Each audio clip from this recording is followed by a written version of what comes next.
okay. Yeah. I don't need to. I am, but there's a very slight delay, but we can work through that. Let's we'll go with it. Okay, lady and gentlemen, and all participants who are logged in, we are about to begin. It's certainly a pleasure to be here with you this evening, this afternoon, and to have the opportunity to interact with this very prestigious panel. We have our Minister of Economic Affairs, Honorable Michael Halkitis, and we are really, really delighted, and we feel special in this moment to have had him agree to be a part of this panel. And then we have all the way from the Caribbean, because she is not sufficient. She is more than sufficient that no one country can own her these days. So we just say she is from the Caribbean, but we have renowned economist and advisor, Marla Dukharan, and she is with us. And, I think in these discussions, as far as I can remember, this is the first time we have had this sort of an international input. And so it brings great prestige. And so thank you very much, Ms. Dukharan, for agreeing to be here. And of course, Mr. Gowon, who is the CEO of the Fidelity Group. It's certainly a pleasure to have you. As most of you know, Gowon brings a great level of understanding of these economic issues, always speaking to it, and he brings a sense of the ability to break it down in small bites for the small man on the street. And so we are really, really delighted to have this. So on behalf of the Board of Organization of Responsible Governance, we want to say thank you for being here. We have a couple of housekeeping issues.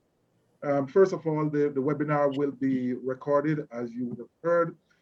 You need to keep your mics muted until your turn to speak. Please refrain from using profound language in the chat. I was told to say that. Zoom participant, please use the Q&A, because that's where we will pick up the questions from, and we will pick up your general comments. Just want to remind you that we are streaming via Facebook, and viewers are able to leave their comments. Someone will pick that up for you, and we will get those answered. Just to note that Ms. Dukharan will be with us for 1 hour, so there's some things that we will have to get in with her. We know we have some journalists joining us this evening, and you will have a chance to pose your question to her about 10 minutes before she leaves. So don't worry, she won't be able to escape you, so to speak. So let's get right into it. In an environment of high debt, high inflation, high unemployment, and low growth, and a nascent economic recovery, we pause in anticipation of the start of the new budget cycle. What will it reveal? Will we see tax increases, spending cuts, redeployment to more productive areas once those cuts are made? Will we see a suite of fundamental reforms? Should we anticipate changes to the debt management strategy? And will there be a deployment of new initiatives and programs designed to secure growth? As I mentioned before, we are joined by the Honorable Michael Halkitis, Ms. Marla Dukharan, and Mr. Bowe. And we're here to gain some early insight into how the country might be attempting to place itself on the path to economic and fiscal sustainability. And so we are going to get right into the discussion, and the format we'll have, firstly, the minister will speak to us for about 10 minutes, followed by Ms. Dukharan and then Mr. Bowe, and then we will get right into a moderated session. So over to you, Mr. Minister. Thank you very much, Mr. Edwards, and good evening to Ms. Dukharan, Mr. Bowe, and all those who are tuned into the webinar. I want to begin by thanking you for giving me this opportunity to share in this webinar. I think it's important that we have these sorts of discussions. We are, as you said, in the budget season, and in the Bahamas, and I imagine elsewhere in the Caribbean, budget season has become, it's much anticipated by almost every citizen, because they want to know what's in it for me. And speaking to some of my colleagues, they have when they are telling their constituents to hold on a little bit longer, they say, wait on the budget. So the budget is here. And as with all budgets and economics in general, it's about the allocation of scarce resources. And with the national budget, we have the opportunity to get a mix of the big picture, looking at the overall strategy and the framework, but also it gets very, very granular and it goes into great detail. Of course, with business, when we're talking about budgeting, their objective is to maximize profit. But with governments, as we know, there are certain national priorities that go across administrations that governments must pay attention to and must adequately resource. I'm talking about things like education, health, security, physical security, as well as social security and infrastructure development. And so in this process of budgeting, we have to ensure that we can adequately fund those national priorities and at the same time promote growth through providing stimulus to various industries or segments of the economy, tax incentives where necessary. And again, at the same time, we must be aware of our fiscal balance and the need to move back to more towards fiscal sustainability, as people would say, getting our financial house in order by pursuing a reduction in deficit and a reduction in the amount of new debt that you have to add to your debt stock. I believe that in any budget, we must be realistic. We understand that we have both local and international observers and stakeholders watching, so what we produce must be realistic. It must be attainable. I also believe, though, that it must inspire confidence and optimism on the year ahead for both business and the individuals. They must be able to look at a budget and be inspired that this year will be better than next.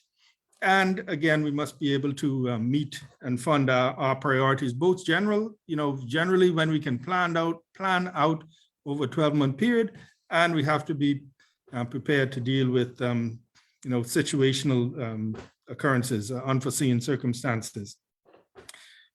If I were to give broad strokes, I would say our objective in this budget is to be able to promote growth. Obviously, we are looking to reduce the fiscal deficit, and by that reduce the amount of new debt that we have to add to the debt stock. And we want to promote stability, broadening the economic base, so to speak. As we continue to emerge from COVID-19, and so our job is to stimulate sustainable economic growth. And that is both through attracting foreign direct investment and making the domestic investment easier. We've talked a lot about ease of doing business, and I imagine when we get to the question and answer, we'll talk about that some more. I believe that in the short term, the key to economic diversification is to deepen the linkages to the tourism sector, diversify geographically to the islands I'm talking about, make sure that our family island economies are strengthened. And in doing that, develop and strengthen our revenue collection system to make sure that it's equitable, so people are charged according to their means and their activity and their ability to pay, that it's predictable both for the taxpayer and for the government, so we don't have these wide swings in revenue that limit your ability to plan, and that support economic growth. So for example, if you have a new industry or an industry that's important, that can be supported by tax incentives or low tax rates. Finally, just to stay within my 10 minutes, I believe I would say that when we talk about adjustment and getting back on the right path, recovering from COVID-19, we have to understand that this is going to be a gradual process. I know some observers, the IMF, for example, in some of their studies, they would like a more rapid adjustment. We would like it too, but we believe that it would be a gradual process. We indicate that we want to get back towards 50% debt to GDP around 2030, 2031. And so it's gradual, and it's going to, and not one component is going to do it all. So we have to grow the economy. We have to restrain our expenditure. We have to continuously improve our revenue administration, do a better job of collecting, and we have to seek out new sources of revenue. And there's been a lot of talk, of course, about carbon credit and how we monetize that.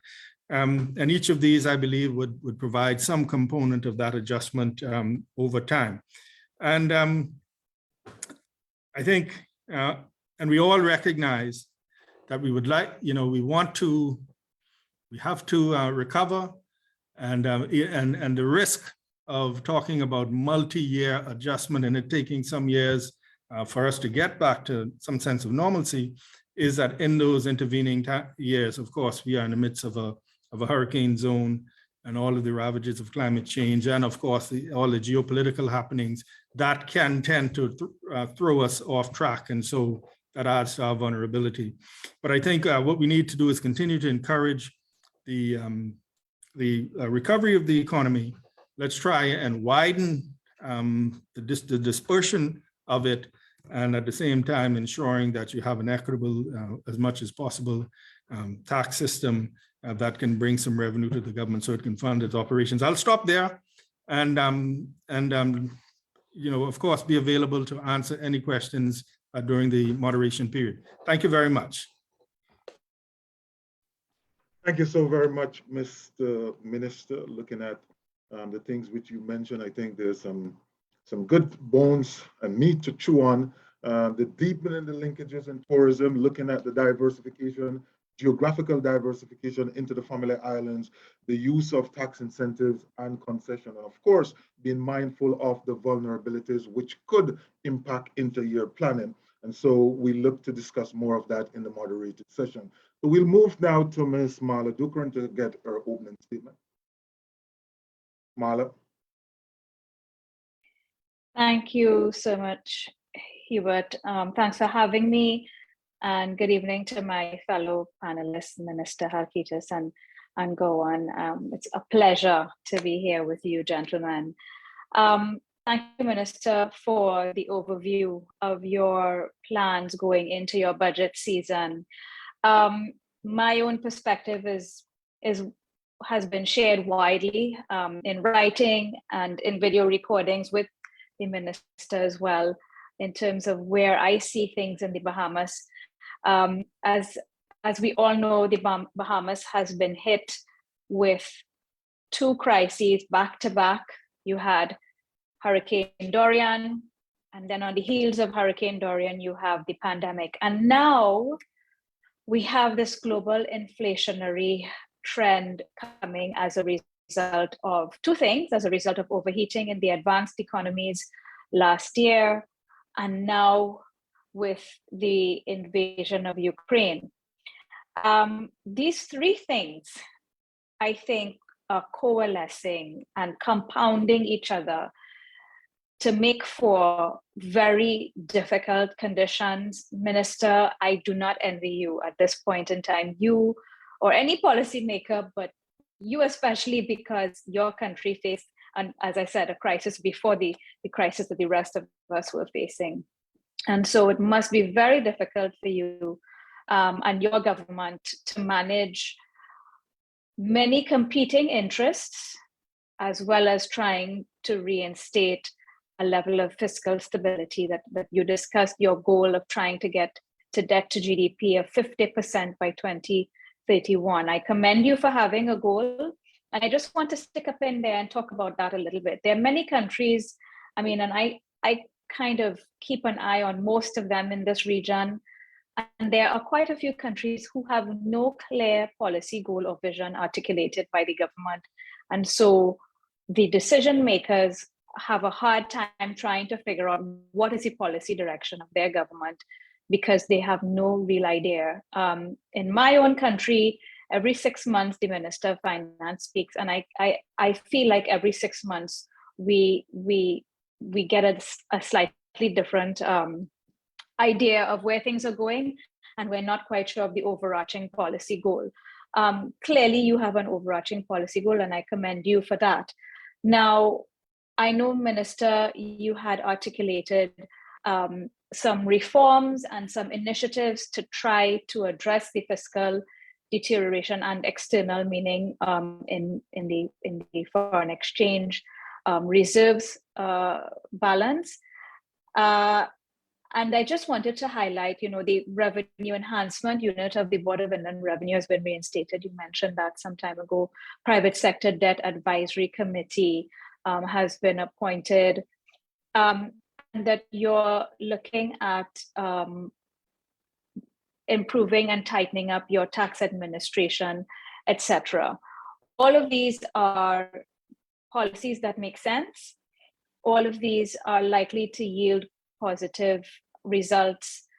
The question, however, now that we're facing a third wave of crisis, is the million-dollar question, or the billion-dollar question is your runway going to be long enough for these initiatives, these reforms that you've implemented, for them to bear fruit before the crisis, the compounded crises, really take effect? And so my own view is that you're doing everything right. Unfortunately, perhaps, and of course, you've only just recently been appointed, but perhaps these initiatives should have been put in place somewhere around 2020 into 2021. And it's probably going to take a little bit longer for these initiatives to bear fruit, given the challenges we're facing as it relates to the inflation. The other thing I want to highlight is the ease of doing business. One of the things I know that people talk about now is how a government's going to prioritize social support versus trying to generate growth. And I just wanted to stick a pin there and have a bit of a discussion around that idea of how governments create growth. Governments in this region actually are not very good at creating growth. And the reason for that is governments in this region are subject to something called fiscal leakage. Because we import roughly 90% of what we consume in the region, when the government spends more, and generally we think when government spends more, it means that GDP will expand. But the more that the government spends, what that does is it actually generates an impetus to import. And so the more government spends, even on construction and public investment and infrastructure, there is generally a high import component to that. And so that idea of government spending, creating growth, works in other economies, certainly in advanced economies, where there is significant domestic production and significant satisfaction of consumer demand domestically. We don't have that. And so when governments spend more, the problem is that it creates more imports. The way that governments really should and can promote growth in these economies, and Bahamas is included, is we need ease of doing business and we need private sector-led growth. And so I was very pleased to hear from the minister that the National Economic Council, for example, is having weekly meetings, and there are other initiatives to ensure that bottlenecks and bureaucracy is minimized, so that investment projects, both domestic investment projects and foreign direct investment projects, can get going earlier and more smoothly. This is what we really need to drive growth and to drive job creation in the Bahamas and across the region. And so I, again, congratulate the minister for that. One of the key issues in reducing bottlenecks and frictions is getting rid of the bureaucracy. And the minister mentioned some time ago the digitization project financed by the IDB, and so that the government can provide their services to a greater extent online. This is an extremely important initiative.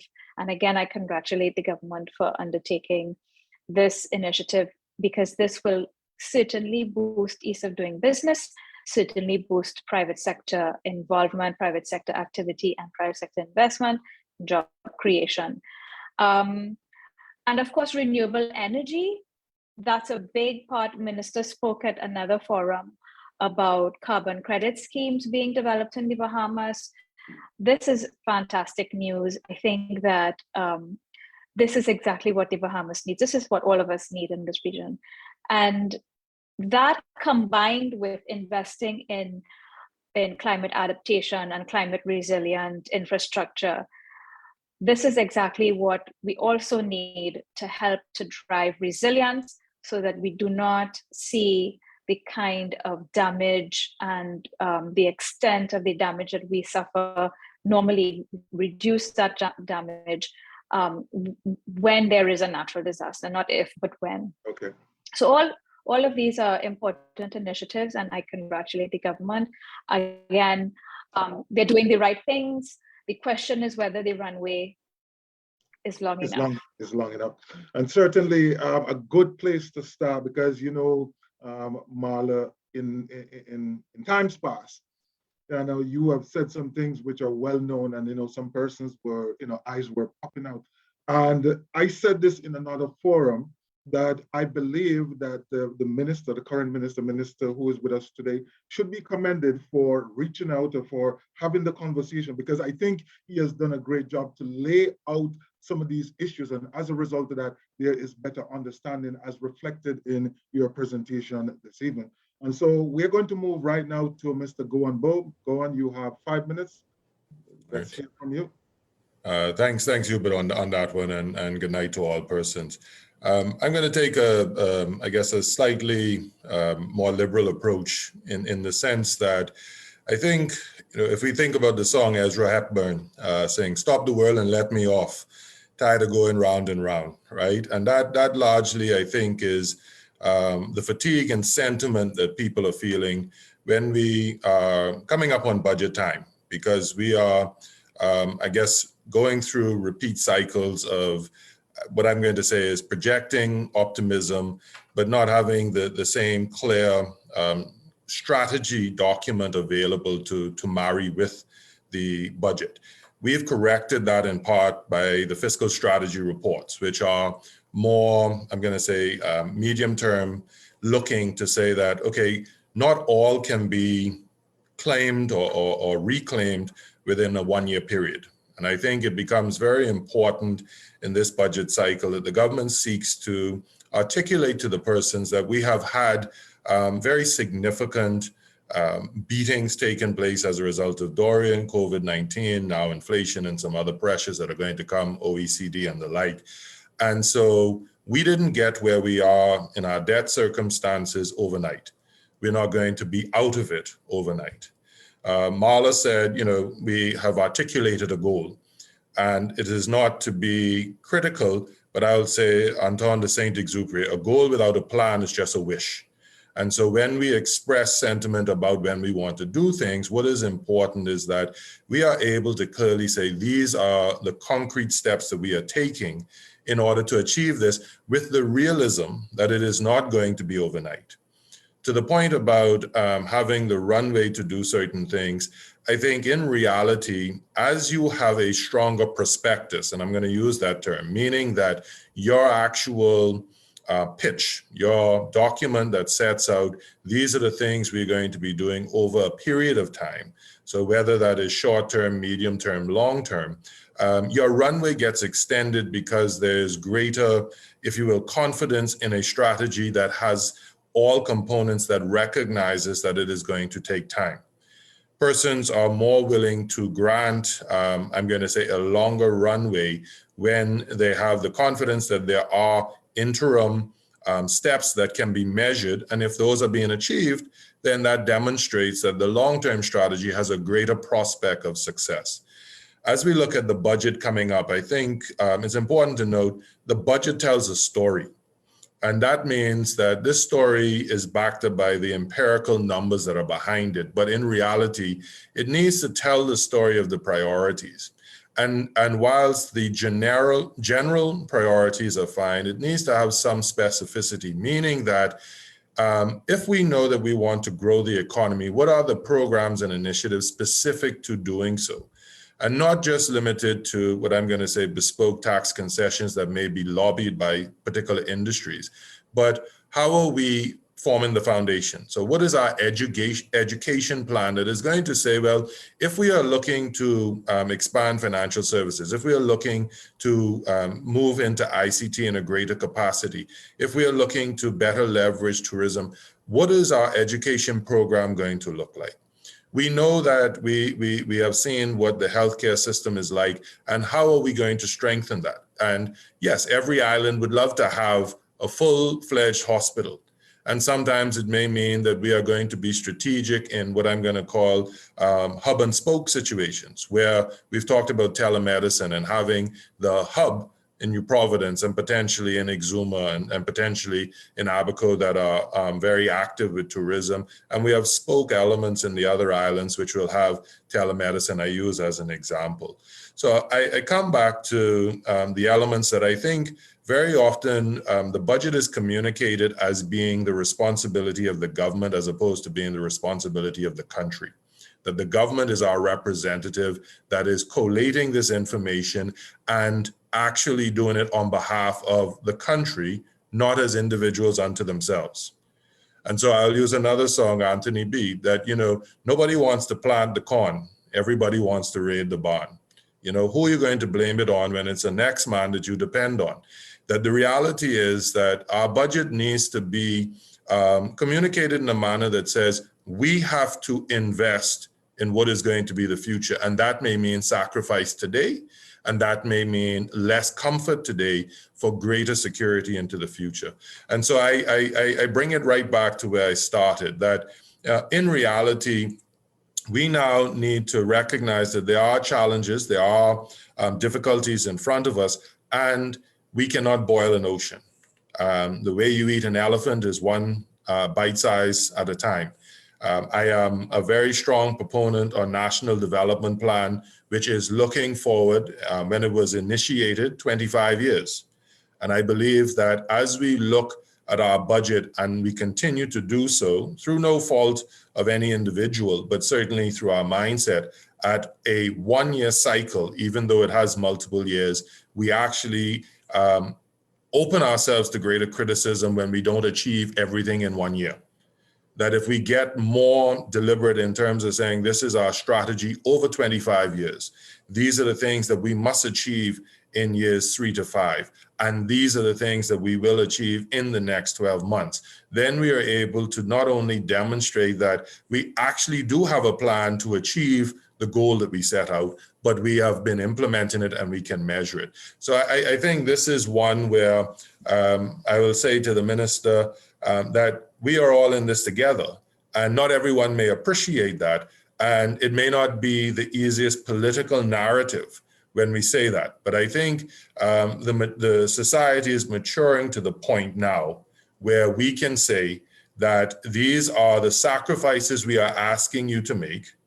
This is the support we are providing you to ensure that you do not become desolate, that you do not fall where you are unable to survive.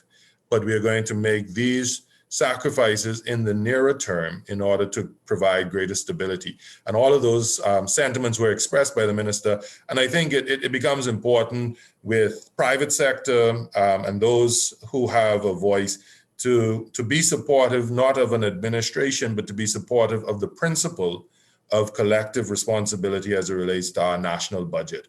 And my final point is, remember, we're not talking just to constituents. We're talking to stakeholders who are investors, who are international in some cases, and persons who have an interest as investors coming into the country, not only as lenders to the government, but also as developers. And certainly, I think a very powerful way to put it, because the presentation just given by all three panelists, I think brought it home in such an important way, where the minister started by saying, here are the important things. Here is the purpose of the budget. It's about allocating scarce resources. And then we went to Marla Dukharan, who talks about, yes, there are some important things which have been done, some good things which have been done, but let's see, do we have the runway which is going to facilitate them in this moment? And then where Gowon took it is, this budget belongs to all of us, to the entire country. It should be presented as such. And consequently, we must understand that there is no other vortex to a future administration other than the current administration. And so while we may have missed the boat or missed a couple of buses, it is now for the current administration to understand that in their own doing, they will help to lengthen the runway for all of us in the future. And so I think that is a great way of kind of summing up what I just heard. So let's get right into it. We don't have a lot of time left with Marla Dukharan. So I just want to start with you, Minister. And my first question is, how at a very fundamental level should this upcoming budget differ from those that we have seen in recent times?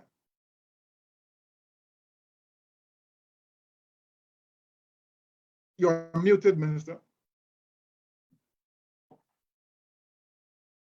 I think and I think what you will see is much as what Gowon said, is that you will see in the narrative surrounding the budget an attempt to bring it home to the everyday man on the street to say, this is what it means for you. Not so much of here's what's in it for you in terms of here's some goodies, but here is what we are attempting, the foundation that we are attempting to lay, the industries that we are promoting and attempting to create.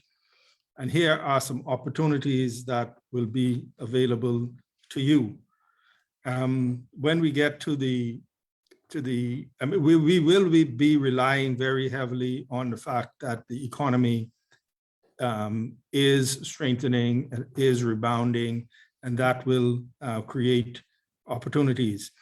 One, I think it was Marla who said it, that what we have to do is ensure that it's not strictly a government proposal that we're talking about, but in fact, in order for us to realize the growth that we expect, a lot of it has to be private sector driven. So how do we mobilize private sector capital and private sector financing to ensure that those are, the government can do a certain amount of it in terms of financing for entrepreneurs, but how do we mobilize that private sector financing to finance business and business expansion? A big part of that would be, I believe, what I spoke about earlier, is that you have to be able to engender that confidence that we are taking steps. I think Gowon made the point. We are taking these steps and we are seeing some results.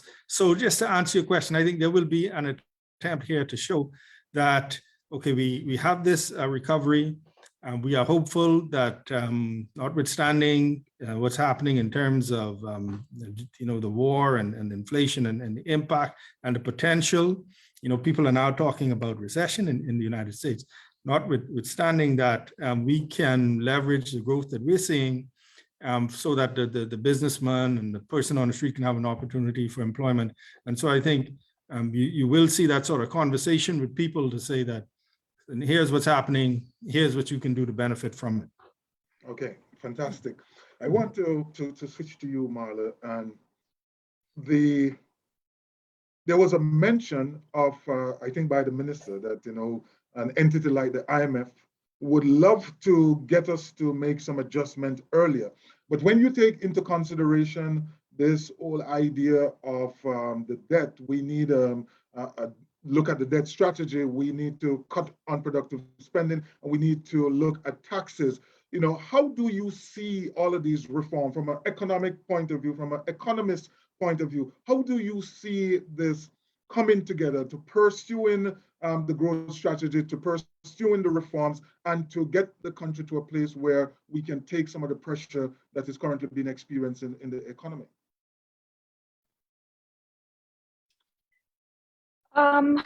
That's a good question. I feel like it's, you know, we have a situation now where real incomes are being eroded. Wealth is being eroded. People on fixed incomes like pensioners, they are being affected by this inflationary pressure.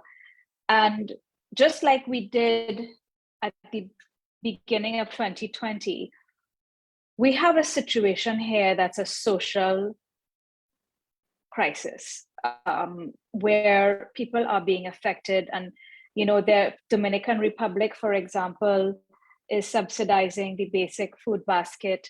There are countries that have removed or significantly reduced their duties and VAT on imported food items so that people can afford to eat.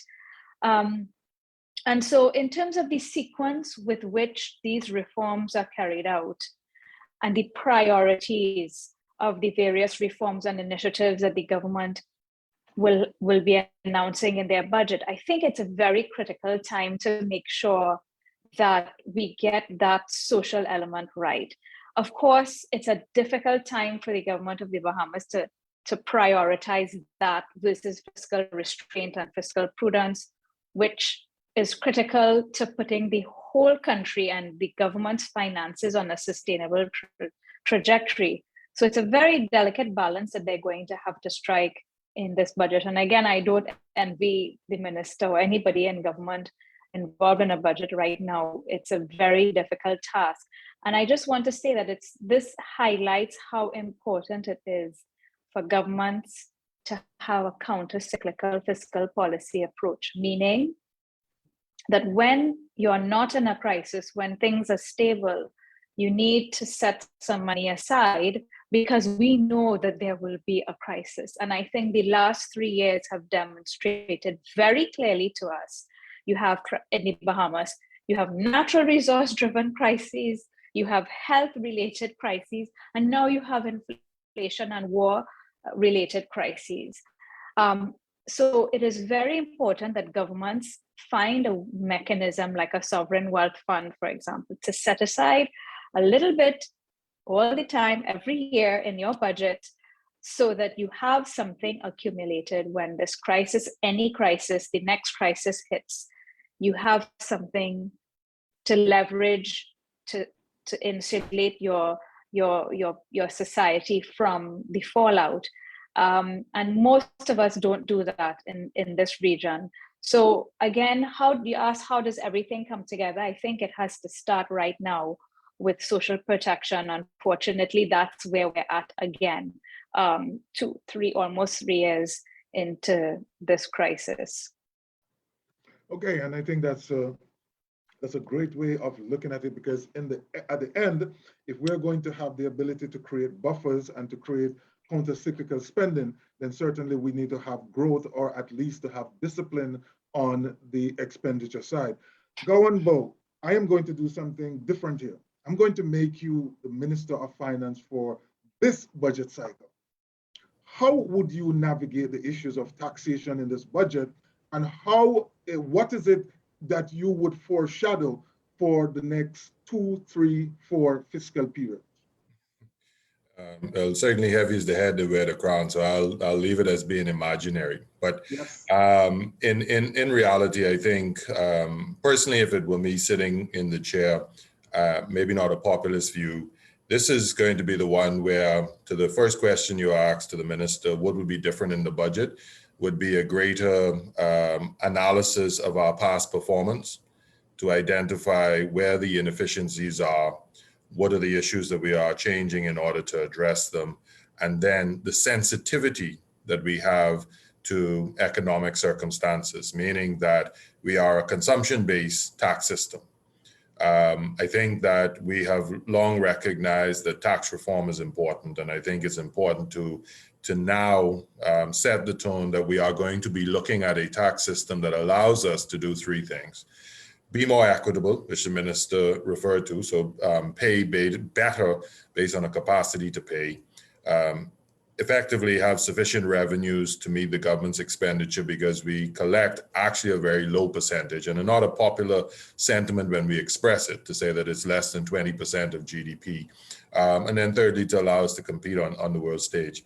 I think more specific to your question, though, in terms of, well, what will we want to see in the tax revenues? I think this is actually a cycle where the commitment to not raise taxes may not be as strong a commitment as I would make, meaning there would be absolutely no raise in taxes, but it's not a time to, if you will, revamp taxes, because we are emerging from very contracted economic activity.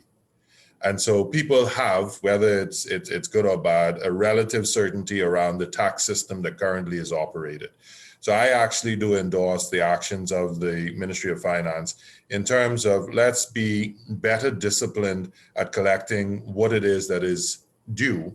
But I think we need to be more candid about why we have such leakages, which means it's inefficient. And we need to move to a system that is not trying to plug one hole when there are 6 holes across the bow. It is one of saying that we're changing the bow. And that's more, I'm going to say longer term in terms of the tax reform. I think that we have some opportunities on the tourism front as we look at the Airbnb has been mentioned, not to damage the industry, but to, as we have intimated, to slowly bring them into a tax system. And I think sometimes it's not always appreciated that you render unto Caesar what is due to Caesar. That in reality, yes, we can say that those who are entrepreneurial and creating homes and apartments, et cetera, for the Airbnb business, you don't want to kill their business, but how are you who are extracting benefit from the economy? So you're relying on the airport infrastructure, you're relying on the port infrastructure, you're relying on the road infrastructure, you're relying on the electricity infrastructure and selling a product. And so if you're selling a product, you have to remit your taxes. I think we need to also look at our heads of agreements with our major tourism developers and really ensure that they are honoring their commitments under the heads of agreement, meaning that there have been many commitments that have been made by government, and those very quickly get drawn upon by the large developers. But is the flip or the reverse the same? Are there commitments that have been made by them that are not being honored, where they are effectively taking a holiday or seeking to defer to help their cash situation when they're not always being as mindful to our tax situation as a country? So I think, in terms of this cycle, this is one that I would like to see this budget do more of an analysis or more of a detail of the estimates and assumptions that are going into it, their sensitivity to economic changes, meaning that if these things don't play out, what is the impact of those things playing out? And look at all agreements with a view to saying that now is time that we ensure all parties are honoring their commitments. That doesn't mean solely by pursuing what we call delinquent taxpayers, because some of those are just inefficient taxes that we're going to have to revisit. But certainly looking at those that have made commitments and may not be honoring them. And that starts from our northern island that we all know about, straight down to the south that has a number of developments throughout them that we would want to say that they're honoring their obligations. Yeah, I think that is fundamental. And I think we have heard it said in different ways that we need to look at our concession regime and make a determination what value the country is getting. Because after all, it is a means of investment into the growth and the development of the country. And to the extent that is not effective, then we are actually kind of, taking away from ourselves.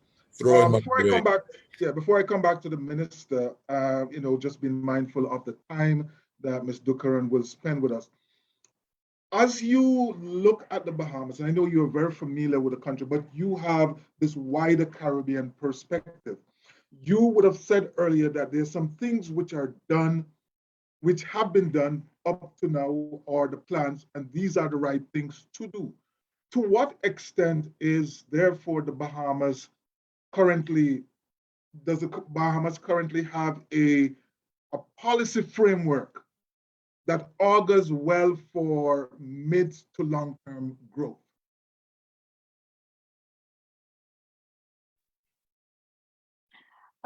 That's a very good question. I think that in the first place, as I mentioned, there is clarity around what the policy goals are as it relates to debt and the deficit.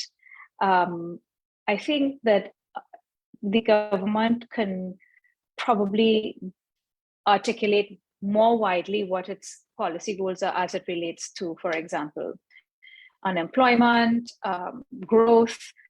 So that's one thing, having goals and articulating how you're going to achieve those goals and what kind of time frame you're going to achieve those goals. And I think that's very powerful in engendering clarity, transparency, and accountability. And that's the second thing.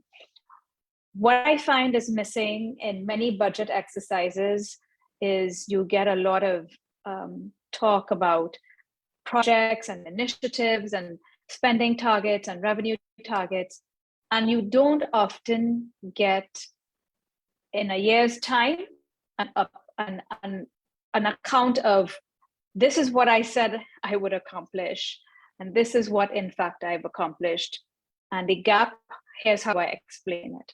I think that kind of transparency and accountability will augur well for confidence, for business confidence, consumer confidence, investor confidence, but it will also lend credibility to the government's efforts and where they've been able to execute on the plans and initiatives that they articulate in the budget. Those are things that I feel are very important at this stage.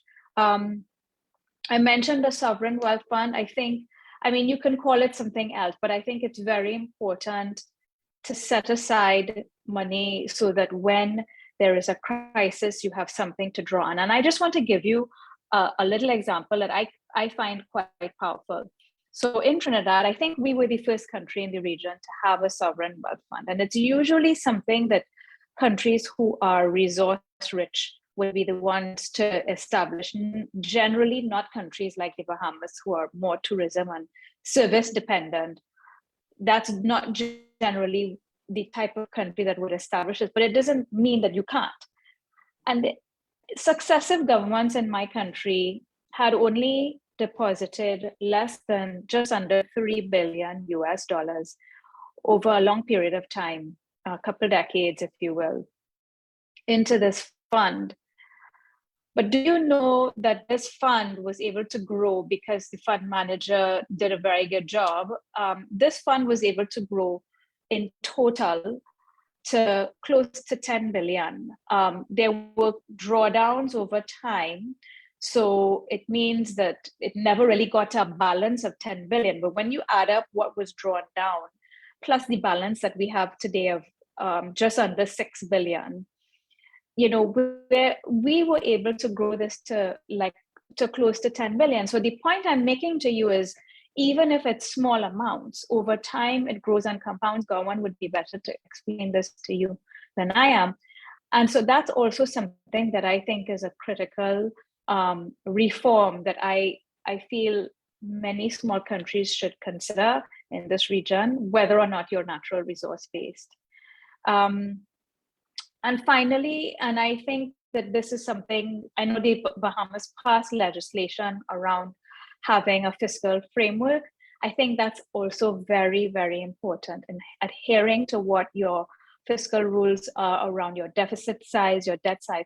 But what is also important is reporting to the people. Again, the transparency and accountability so that people understand what your goals are. People understand what you're doing to achieve these goals. They understand where you've fallen short, why you've fallen short, and how you're going to change or adjust your approach so that you can you can achieve the goal that you want to achieve. And it engenders confidence, and it engenders credibility in the government and its power to execute on its goals. All of these things, I think, are important reforms, some of which are already underway in the Bahamas. Thank you so much. I think you touch on some very powerful things. Certainly, the previous administration did an excellent job in improving the level of transparency and the extent to which information was shared. And this current administration has continued that, and I think in some ways have improved upon how the information is presented and the quality of the information. And so, I think that evolving is so important for the country. I want to piggyback off that to you, Minister. Despite the shifts, despite the additional information which has been put out into the public and really out into the world, we seem to have not yet mastered the conversation with investors, especially those who invest in government bonds. We see where right now the country bonds are at a very trading at a very significant discount. Why is there this disconnect between the optimism which has been seen on the ground and the conversations with with investors? I think two things. I think during the last maybe 2 years, let's say during the COVID period, where governments were preoccupied with basically staying afloat and providing services to the people, perhaps that level of communication was not what it should be. And so what we've been trying to do is have these periodic conversations with bankers, with big investors, with individuals who have liquid assets that they might want to invest. And so we've been having regular conversations, for example, with our investors, with the local banks as well, with the international banks, IMF, IDB, rating agencies, to just keep that conversation going, that we are optimistic.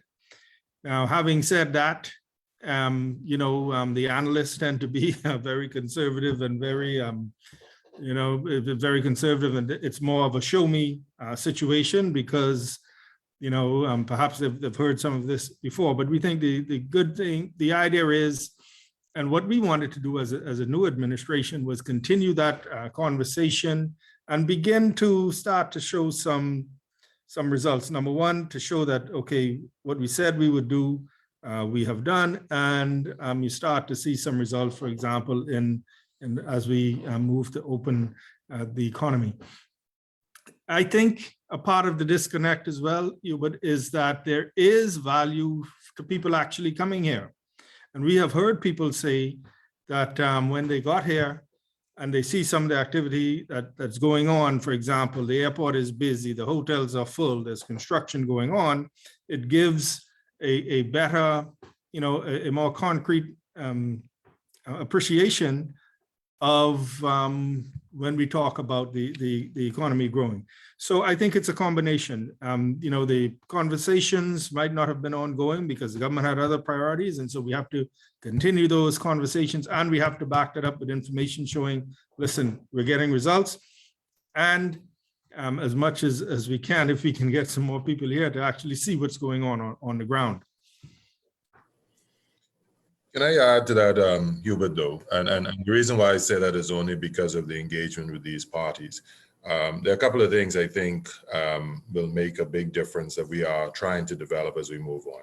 I use the term perspectives, but I'm going to say more of an actual presentation that we develop that shows our forward-looking prospects and is continually updated so that we are able to provide it on a regular basis. The reason why I say that is important, when you engage with the external parties, what you will hear them say is very often the financial information, even though more of it has now been presented, there is still this distrust because past information is very often restated. And there's no rhyme or reason in terms of great detail as to the restatement, that everything is, if you will, in what is deemed to be an outturn, an expectation, and then you kind of move on to the next cycle, and you don't go back and say, well, 2021 is closed, like nothing else is changing in it. So I think that we have to start looking at government very similar to how we look at business that is publicly traded and is engaged with investors, because it is saying that you are reporting information, though, that is deemed to be finite, reliable, trustworthy. You are putting out a prospectus document that says, this is my 5-year forecast, and I am updating it as I go quarterly, semi-annually in order to do so. And I think ultimately that the engagement that the minister spoke on also is important, to have persons who are on the ground as a part of that, meaning that if you speak to the entities, they will say, well, of course, government is optimistic, right? Because it has no other choice. It's trying to sell a bond. But do I have parties who are interested parties that may be also in the environment, that are also a part of what I'm going to say the roadshow team, that is saying that it can bring the perspective that is saying, yes, there may be some criticism or critique of government's aspects, but it is also bringing, I'm going to say, validity and credibility to saying this optimism. So this is what you're seeing. So I think, the two things, as I said, we have to get to the reliability of information to say that it's not restated, because that has a huge impact.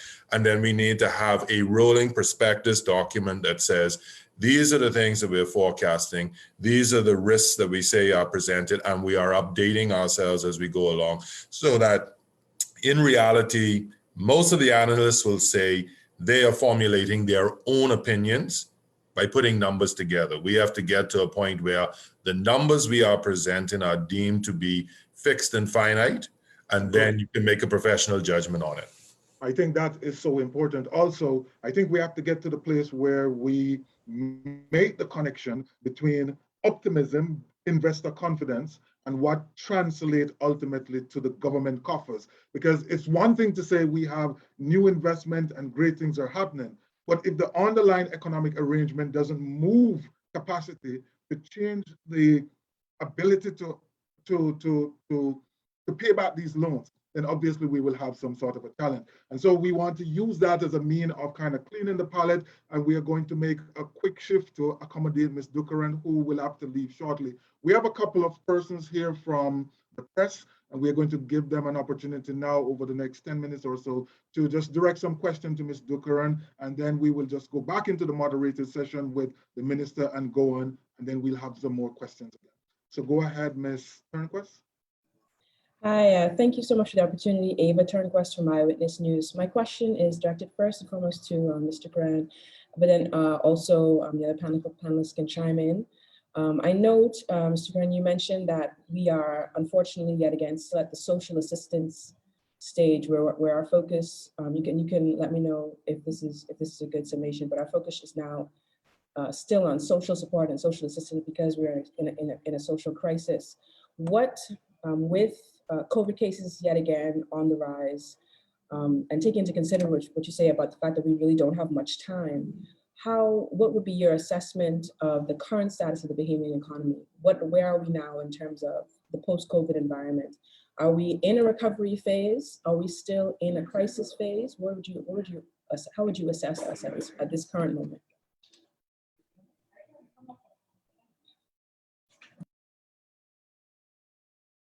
You're muted, Marla. Oh, sorry, Hubert. Sorry, I wasn't even sure if it was for me. Thanks for the question, Ms. Turnquist. I would say that the Bahamas is not yet out of the woods. Many countries in this region, however, are in a similar position where we're not yet at 2019 levels of economic activity, or I should say pre-crisis levels of economic activity. In the case of the Bahamas, we're thinking pre-Dorian levels of economic activity. We're absolutely not yet at that level. And so because we're seeing positive growth, and we're seeing improvements in tourism and across the economy, we're seeing some positive momentum.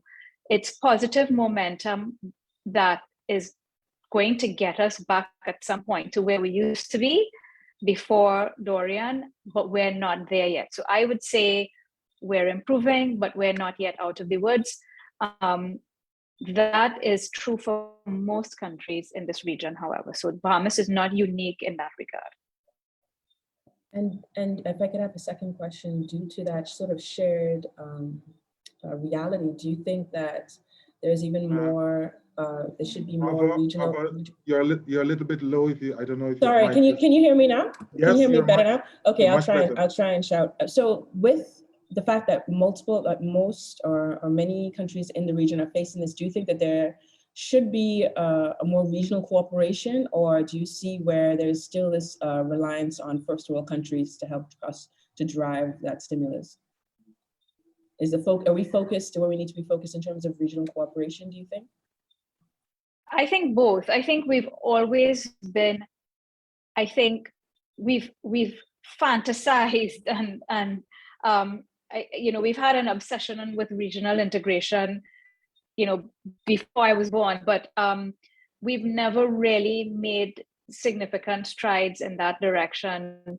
And I feel like right now we might be on the cusp of being able to do that.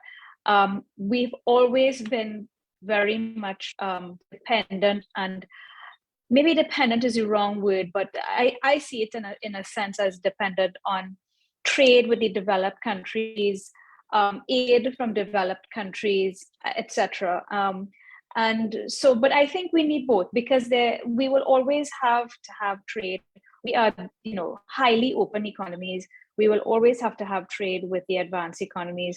But there is a lot more that we can do in this region as a region to secure the food and fuel security and independence that we need in this region. Of course, the last three crises that your country is facing, that this region is facing as it relates to climate change, then the pandemic, and then now this inflationary spiral. These crises have compounded each other to really drive that point home to us, that it's that much more important for us to have our own food and fuel security, and each of us cannot achieve it alone, but as a region where we can do much better. The reason I say we're getting a step closer to that is, I'm not sure if you're aware, but we have a new Secretary General at CARICOM, and she's the first female Secretary General at CARICOM already. She has made some progress in this protocol where once 3 countries, which was recently passed, I think in February of this year, once 3 countries can agree on a particular initiative that they want to cooperate on, and the rest don't object, those 3, that coalition of the willing, can go ahead and engage in that cooperation or integration initiative that they would like to.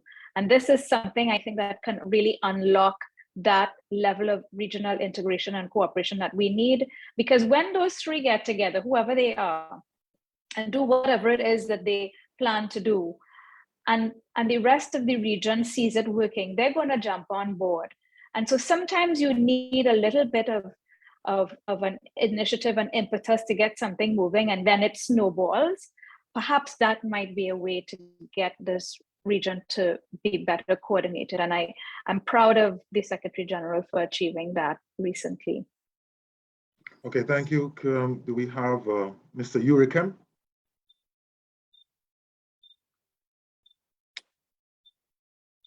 Is Yuri there? No.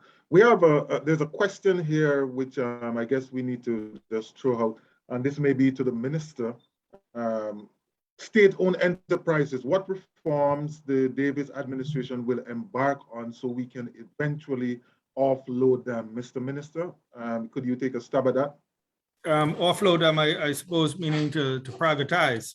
I think the first step is to bring them to a point where they are not such a drain on the public purse. And state-owned enterprises, the BPL, the Water and Sewage Corporation, Bahamas Air, I think also the Broadcasting Corporation.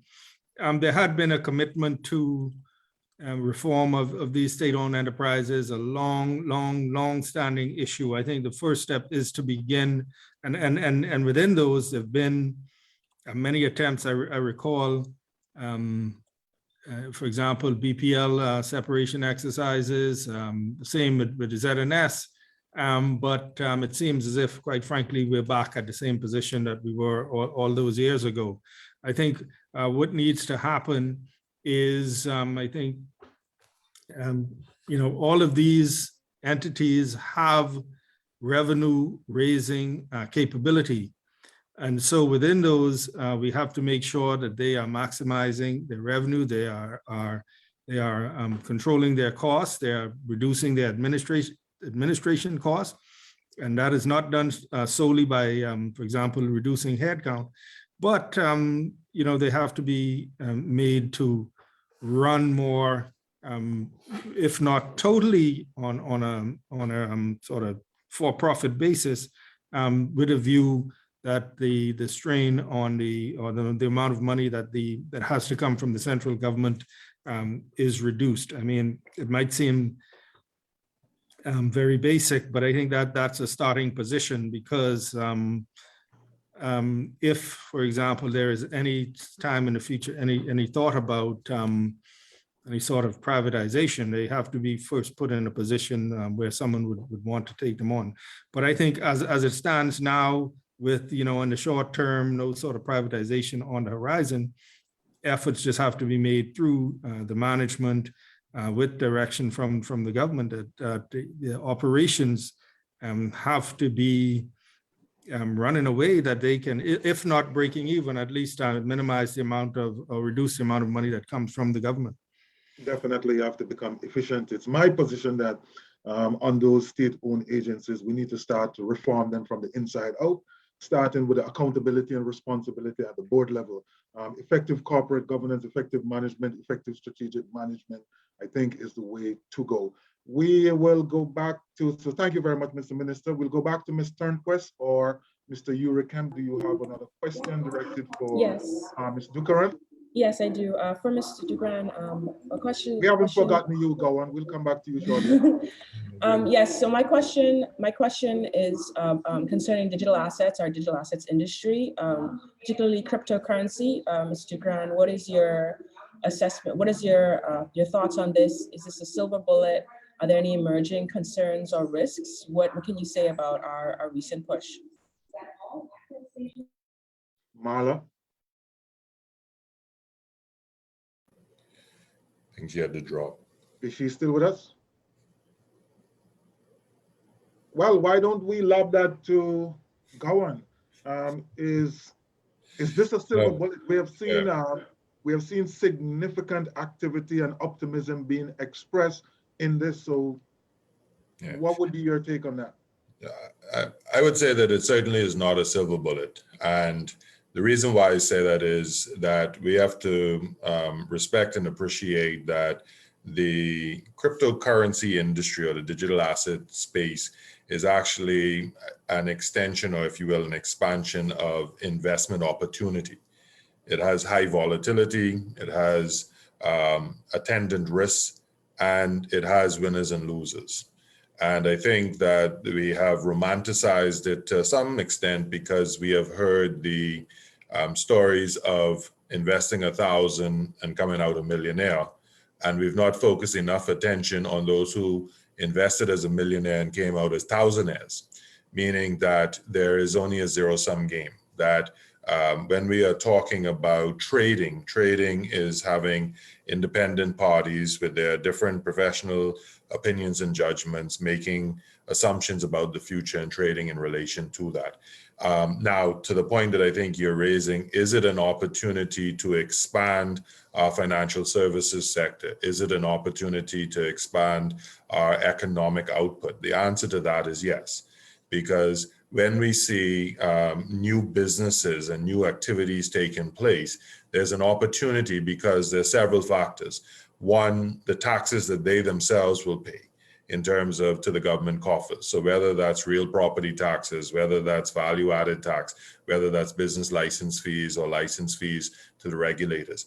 Secondly, there's the employment opportunities. So they are going to employ persons in the environment in which they are. They will need their expertise and resources that they will necessarily bring with them, but there's an opportunity to develop a skill set. Thirdly, there is the, if you will, knock-on activity in terms of their consumption as we have more business activity. So I would summarize it by saying this, that when we see an expansion of industry into our country, it is a positive thing. When we see it as being able to multiply our earnings 10 times, 100 times, 1,000 times, as being we can wipe out our debt because we just make a gamble on something that requires significant experience and significant expertise in order to do so, then the answer is no. So I would, if you will, harness your question to say, if we are looking at it to solve our woes, the answer is no. If we are looking to it to say that we have expanded economic activity in the country and so should be embraced, then the answer is yes. Okay, solid. There is a If I just add one point to that is I agree with everything Gowon has said, and just to add that the whole crypto industry is very, very polarizing. There's some who swear by it, say this is the future, it's the best thing, and then there's some who want it to go away. Some of the big countries and those regulators and who are actually trying to make it go away. I agree it's not a silver bullet, but to the extent that we have attracted some operators in the space now, because of our regulation, we just need to make sure that we continue to modernize our regulation, that we build more capacity in terms of regulation. When I say build capacity, meaning those are more jobs for Bahamians in areas of compliance and regulation, et cetera. And we also build capacity in terms of operating the business. So tremendous opportunity there. I would treat it, as Gowon said, when you're building a portfolio, you don't put all of your money in crypto. If you have a portfolio and you have some investments, you put a portion in it, understanding that it can be very volatile. And I would align myself with your response, Minister. Only that if you take a very careful read of the recent white paper on digital asset, you will see a line in it which says, digital asset, and I'm paraphrasing, digital asset is going to be critical in us recovering economically. How do you reconcile what you just said and that statement? It's going to be critical because there is in my view, there is what I would call the asset, the coin, all of those digital assets, and then there is so when you say it's going to be critical, there's also the technology that underlies it, and the cases, what they call, I think in IT, what they call the use cases. Yeah, the use cases, yeah. How do you actually deploy this technology? And so, we go straight to the point of us being an archipelago, and we're dispersed, and, in terms of being able to do electronic payments and digital payments, and then using the technology to deliver education and to deliver healthcare and other government services throughout the island. So I think that the broader statement is the whole idea of digitization and the technology that underlines it is going to be very critical for us. But also very critical will be, we believe that notwithstanding the recent gyrations and the fall off in the market, that this is going to be a very, very important part of financial services going forward. And to the extent that for now we're recognized as one of the leaders in terms of people wanting to headquarter here, it's just incumbent upon us to maintain that lead by doing what we need to do to be on the cutting edge, and so people have no reason to leave. And I think, Hubert, I'd actually take an even more direct view that financial services as it was, whether we like to admit it or not, has been contracting in the Bahamas. And so when we look at financial services, I think let's take, and I'm going to use the word romanticize again. Let's set that aside for a second and look back and appreciate that what made Wall Street, Wall Street? What made High Street, the High Street in London? It was the players that congregated because there was an opportunity around the investing markets that were being developed. The reality is that when we look back even 20 years, when derivatives became, very popular, and we were talking about swaps and we were talking about options and things of that nature, those were exotic. And even at the time, there were some who were very opposed to that and said that, this is high stakes and very high risk. And the technology being one thing, but the technical experience, meaning that when you're bringing, what I'm going to say, world-class lawyers, world-class accountants, world-class investors, world-class financial analysts, etc., because they are now excited about a particular new area. What is now exotic, or what was exotic 20 years ago, is now vanilla. So this is the new element of it. Now, if we look at it in terms of saying, is there an opportunity for the Bahamas to become the next High Street, the next Wall Street? It won't be with broker houses necessarily in terms of the Goldman Sachs and the like, who are with the traditional ones, but you have new exchanges that are emerging, which is in this space.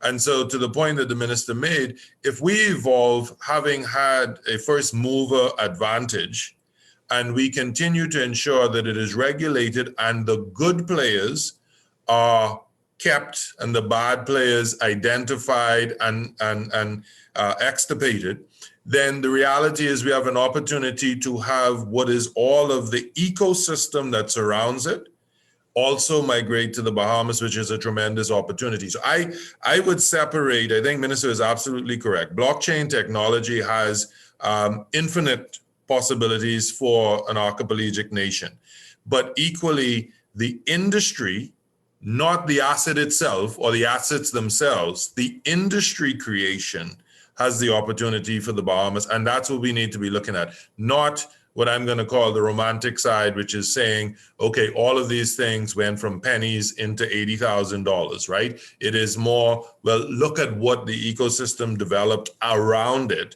because there were all these players that wanted. We see 401ks in the UK, in the US now, saying it becomes a part of pension plans. We see investors in mutual funds that are now hedge funds that are now looking at how it becomes a part of a portfolio. We now see more engagement in it just because, yes, it is new. And like I said, I'm old enough to say, I remember when derivatives were exotic, and now they are deemed to be vanilla products. And so this is just a new element that technology and innovation has allowed to emerge. And if we can harness it, then we should take advantage of it. Look at them now, certainly growing and developing. The maturation, I think, will bring value if we manage that effectively. There's a question here for you, Minister. There are questions about the government's ability to raise revenue as reported in the Fiscal Strategy Report.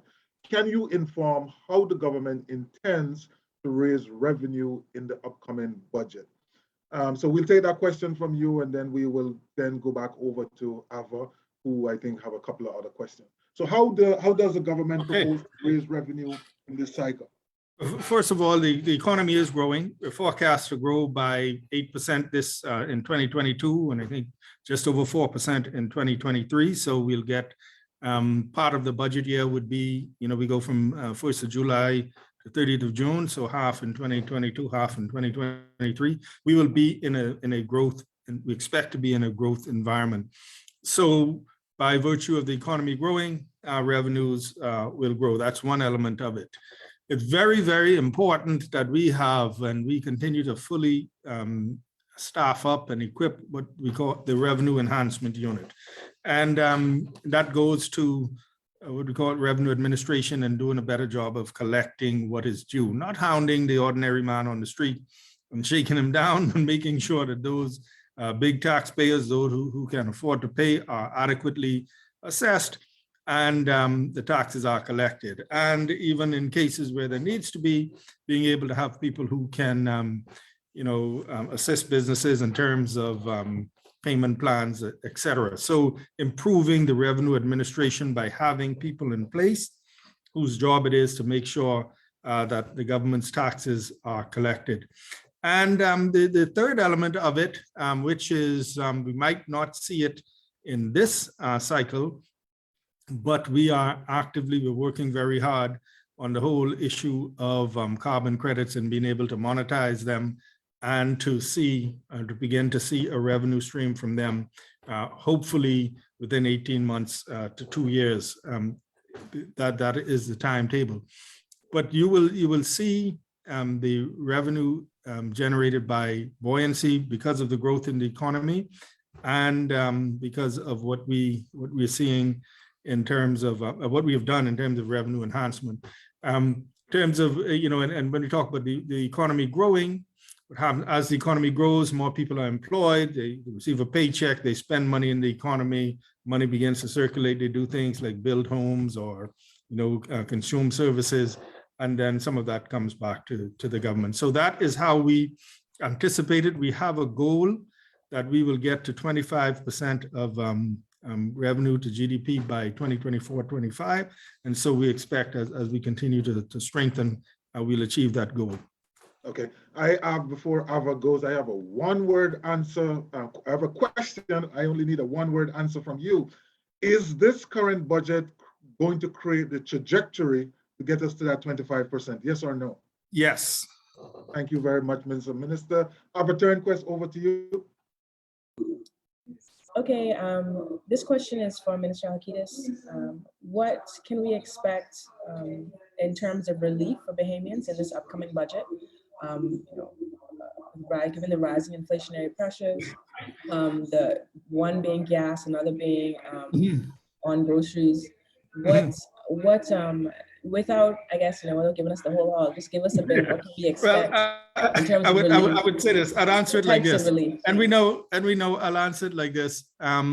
We recognize the tremendous pressure being put on individuals, on householders, on businesses, because of what's going on with inflation. We're not unsympathetic to it, as I've been accused of being, but there will be relief. But I would say, and as you said, and so I would just have to ask you to stay tuned, because as Gowon had said in his presentation, our budget, I don't want to use, it's a bit of theater in that there's a lot of anticipation and there's a run-up and there's an unveiling. But I would say that we've been studying a lot of options, and so you will see some relief in this budget. And so please, I can't say more because that's the Prime Minister's prerogative on this coming Wednesday the 25th, next week, less than a week. But let me say something that I think is important, because we get into this element that I think is incorrect of government being a provider as opposed to a facilitator.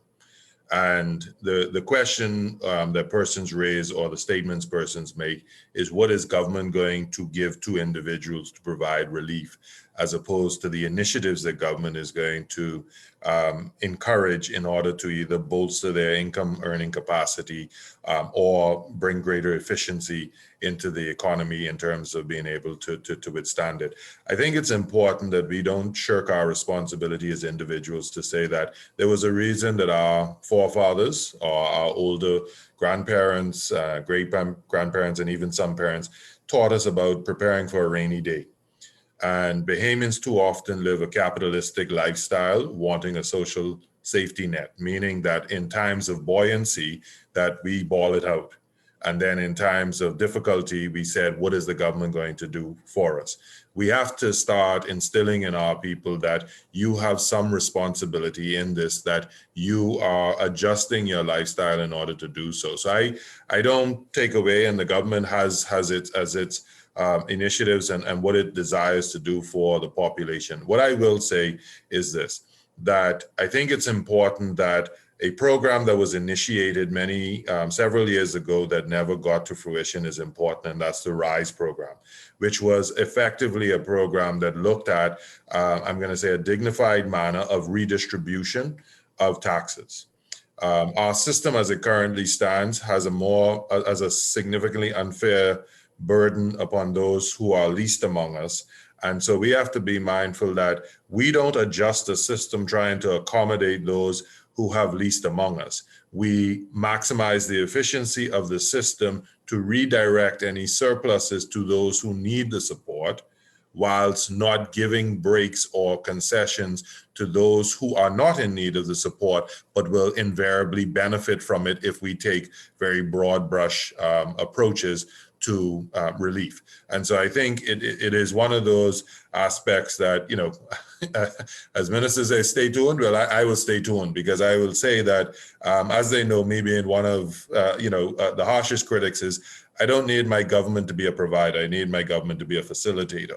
And from that perspective, I wanted to say that, what am I responsible for? And if they show me my responsibility and show that they are equally responsible, then I understand that I have a role to play in it as well. Important. So there's a question here from Dale Knowles. Say, good day all. Considering a lower tax rate on a 2x increase in revenue has a favorable net impact than a multi-point increased tax rate across the board. I think basically saying that if you reduce the rate, you could have more favorable or at least revenue positive outcome. So referencing this new budget, Mr. Minister, will it include an attitude of abundance empowered by the focus on innovation for new revenue and not just management of costs? I know you can't tell us everything, but what is the attitude here? Yeah, you cannot get by strictly on management of costs, because frankly, what happened within our framework, upwards,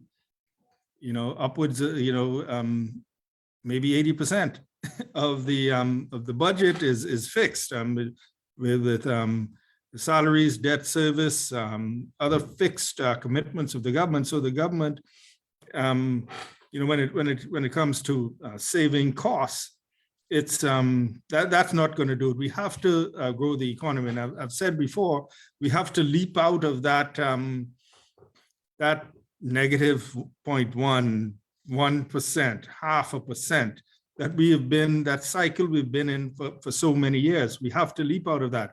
And my belief is that a big part of it is that we have to move to the point where we are, for example, in terms of infrastructural development, where we can target that development more so that it creates economic activity.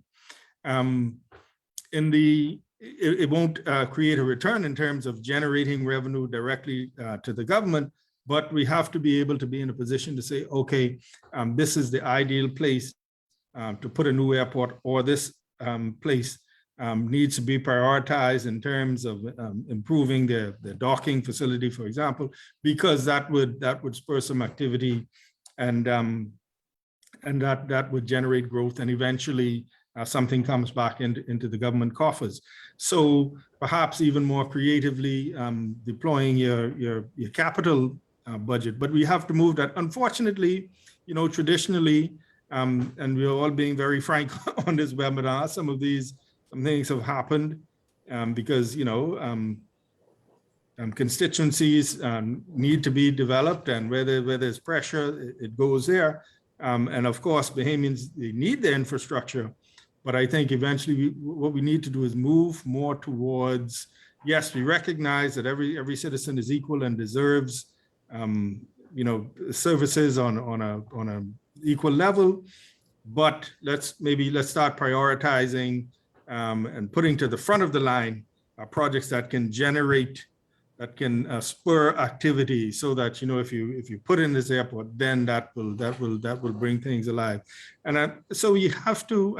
That's a long answer to say you can't strictly depend on trying to pinch the pennies, because what's going to happen is, if you try to pinch it, if you get a hurricane, you have to spend the money.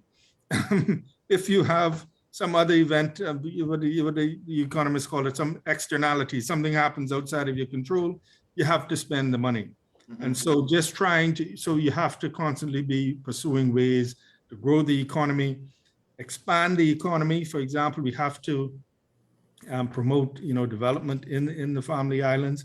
I believe there's an attitude shift for people who now, let's say people who visit, they want to go to a smaller place. They don't, perhaps not everybody wants to go to the mega resort. They want to have a different experience. And so we have to find ways to incentivize people to get into that part of the industry.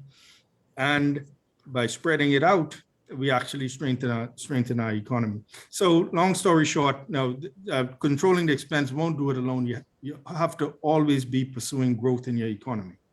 I think that is important because the growth, as going back to what Gowon said, when you create the growth, when you create the surplus and the excess, then you're better able to supplement the social systems, and that is important. Gowon, I want to come back to you, and I think within the context of the Bahamas' current financial challenges, the debt situation is our Achilles heel. And you made a point earlier that the budget doesn't belong to the government, it belongs to the people.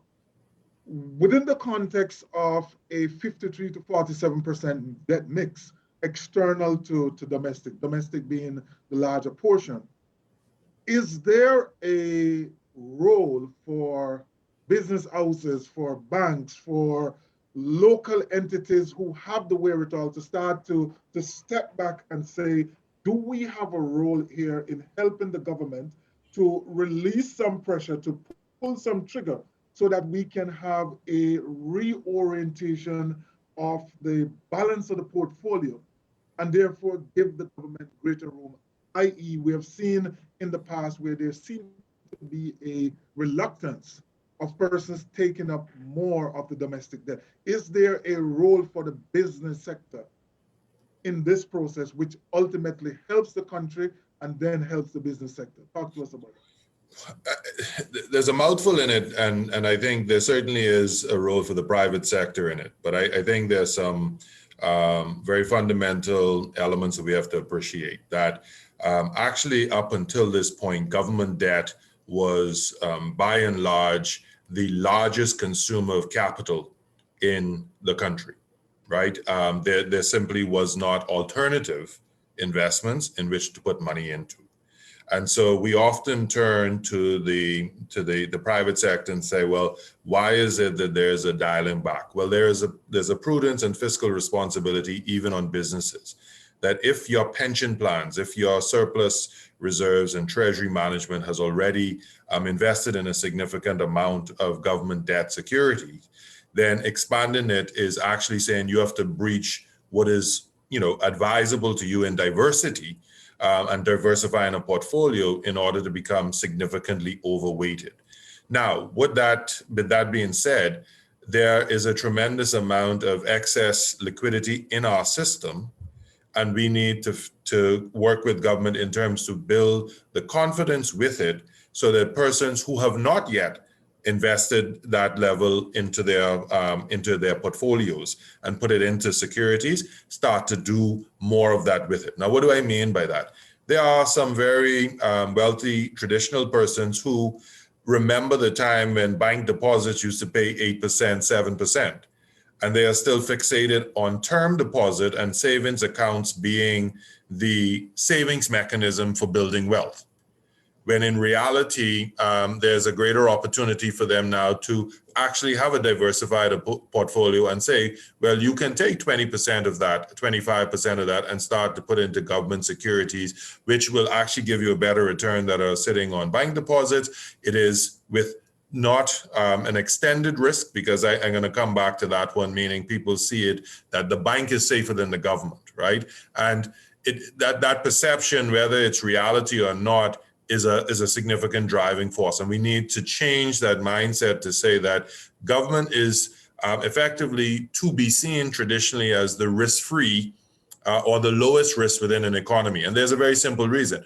Government has the ability to tax everyone else in order to meet its obligations. So if it runs into a very severe circumstance, government has an ability that is actually unique to it, in an economy, meaning that it is a monopoly and it has an ability to take and extract more. So I think it goes down to how does the private sector collectively with government say that those that may have already have a significant weighting, what is the confidence as to why you have that weighting and are not necessarily reducing it?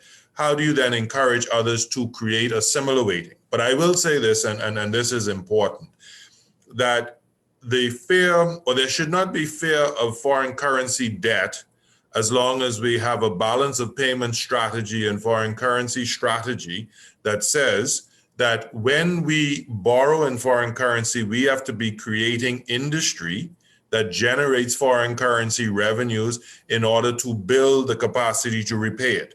And put in very simple terms, if I borrow $1 million in US, and the US market is much larger, I have to be able to demonstrate that I can earn $1 million plus in US in order to repay it.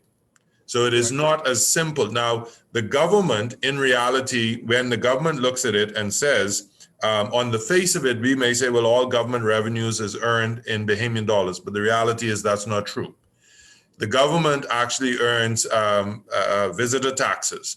The government earns port fees. The government earns fees from its airspace and others. Those are in foreign currency. And so we need to do a better job of government in terms of saying, when we look at our 2 billion, hopefully, and 2.2 billion in revenue, that how much of that is foreign currency, meaning US dollars, that will allow us to start to repay it. So I know it's a difficult one to, I'm going to say, answer in its fullness in this time, but the answer is that there has to be a collaborative effort to say, how do we build confidence? Meaning all stakeholders have to work, meaning government can't do things that people see as stupid in terms of the money that they're using. Those who have investment in government have to say why their analysis says there is confidence. And those who do not have investment in government are open to listening to say that I am not simply avoiding it because I have paranoia versus what I'm going to call educated investment strategy. Okay, and that's I think that's useful. Let me chime in right there, please, if I may, Mr. Edwards. I'm going to give you a chance to chime in on this, Minister, but as you chime in, just taking from what Gowon said, and piggybacking on the question we had before about speaking with the international investors and the international market, isn't this indicative of some level of need on the part of the government to have a better conversation with the domestic players? Well, absolutely, and we have had that conversation. We had one earlier this year, and at that when we wrapped that up, we agreed to have one immediately following the presentation of the budget, so that they can have they can have access to more information, and we can have a more sort of fulfilling discussion. But the point is well taken. So we're doing that conversation with the banks, the local banks, and the investing community, banks and investing community together. And as Gowon said, there are individuals who have significant assets. And as a matter of fact, we are engaging them just this week, as a matter of fact, and we are exploring some opportunities whereby we can be able to have the individual who doesn't have the 8 figures or those figures, but who has a few $1,000s maybe, and they're getting zero in the bank. We're working right now. I can say we're working with the central bank to come up with a position where they can be able to invest in something and get more than zero. So the point is very well taken. Everything Gowon says is well. I take the view that we have to build that confidence, and we build it with the international community by talking to them, and we have to as well build it with our local community. Yeah, definitely. And the final point is the point that Gowon made about the being able to match your foreign exchange earnings and to be able to justify foreign exchange borrowing. We have, and we are building out our debt management unit here at the Ministry of Finance. And so that as we build capacity we'll be able to do more of that, have individuals who can do more of that analysis and more of that matching. So that's something we have on the horizon. Okay, thank you so much. We have a couple of comments in there. I'll share these one quickly. I don't think there's anything wrong with a social net system. We like to think of government as in a neoliberalist way. The government can be an active agent to improve the lives of the citizens, and I assure you that there are a broad number of Bahamians that are in need of government assistance. Cases of Lula da Silva and Brazil are good cases where populations have been lifted out of poverty through government assistance programs. So that's a comment which came from one individual. Is the government considering implementing a payroll tax for middle and high income wage earners, that is earners above 52,000? Mr. Minister? No. Okay. The answer to that is no. Another question here for you. Will the budget address or give consideration to the impact of cooperatives, credit unions in particular, for the Family Island with the exit of commercial banks? As you know, well, you might know, a few years ago, we moved, because the cooperatives and the credit unions had gotten so large, but we moved the administrative regulation of them to the central bank. More than I'm sure there's a role that the cooperatives can play in the absence of the banks, but we are looking at some other solutions in terms of agency banking and using technology. Also, the central bank will be increasing and upping their PR and their rollout of the sand dollar that had a bit of a pause because of COVID. So whatever, I'm sure we'll be looking at how, and we welcome that conversation with the cooperatives on how they can assist. But we are looking at being able to digitize, for example, the operations of the Post Office Savings Bank, which is in every island, and how we can use agency banking, where you don't have to have a physical bank, but you can have a space in another building and be able to have banking services. And so again, that comes back to digitization and being able to roll that out. But I'm sure we can have that, now that it's been raised, we'll have that conversation on how we can incorporate cooperatives and bring them into the conversation as well. I think it's a critical question before I come to you, Gowon, because I personally have a concern for cooperatives and credit union. There seem to be a significant reduction and curtailment in the amounts which are out there operating effectively.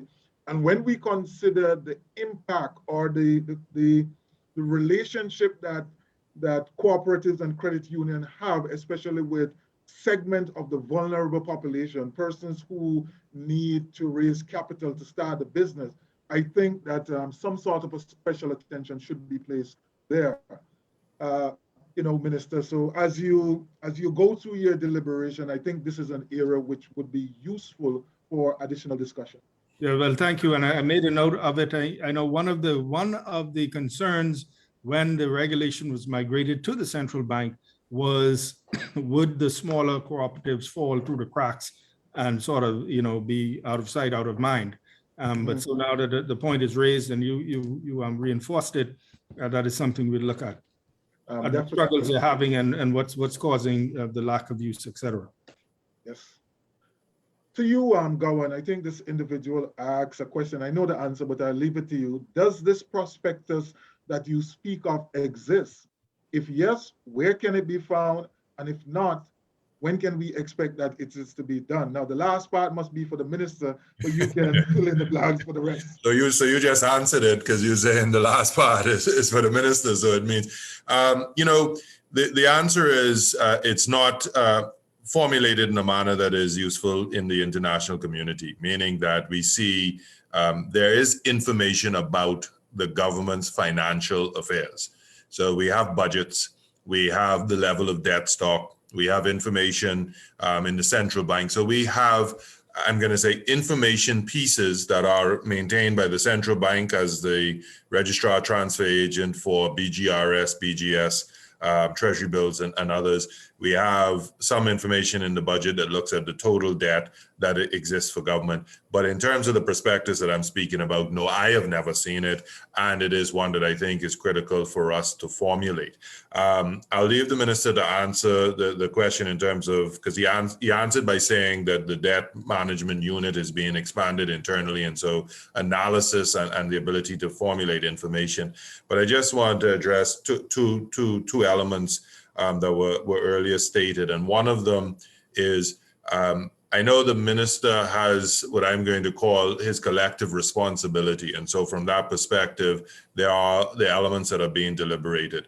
I think that we have reached a point in time where when people are asking the question, will there be tax reform, that as opposed to us stating that there's not going to be new taxes, that our answer is, we are going to analyze and empirically study and make the best decision for the country going forward.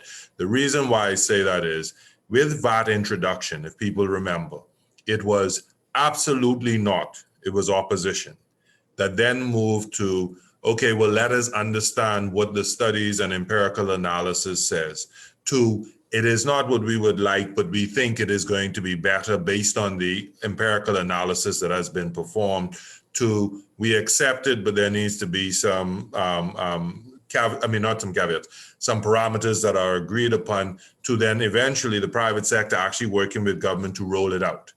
I say that to say that persons look at taxes saying, and I'll use this term that the minister used, new taxes.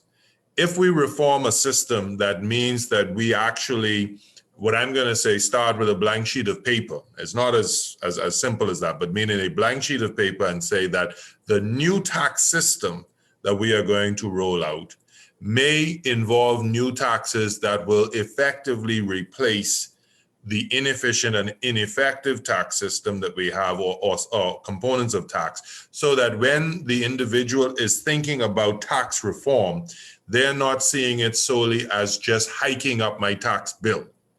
And I say that because when we look at where our tax to GDP number is, being less than 20%, and the government having stated commitment to work it to 25%, that number was not picked out of thin air. That number is a number that has been demonstrated as being useful in developed countries in terms of being able to provide services. So, so the reality is that was benchmark. But the reality is, may that mean that we have to reform the tax system such that the equity that was spoken about earlier means that there is greater ability to extract taxes from those who have the capacity to pay, and a reduction in the tax burden has to be borne by persons. And that may very well be a income-based tax system that is able to be rolled out. But I think most important is saying, we have to not dismiss tax reform as being additional tax. And I would only say with the minister, and he knows that I say this to him all the time, don't say that there's not going to be new taxes. Say that we are not going to increase the tax burden on individuals, but we may very well have a new system of taxes that comes about. Yes, and that's good advice, because, Mr. Minister, we don't believe it often. We know why you're saying it and how you're saying it, but generally speaking, for those persons who follow this thing, they anticipate that there must be changes. Let me ask you a very quick question before I go to my main question for you, Mr. Minister. The question here from Tate Adelaide. Should we be confident in the government's ability to curb the effects of volatility and scamming within the crypto industry?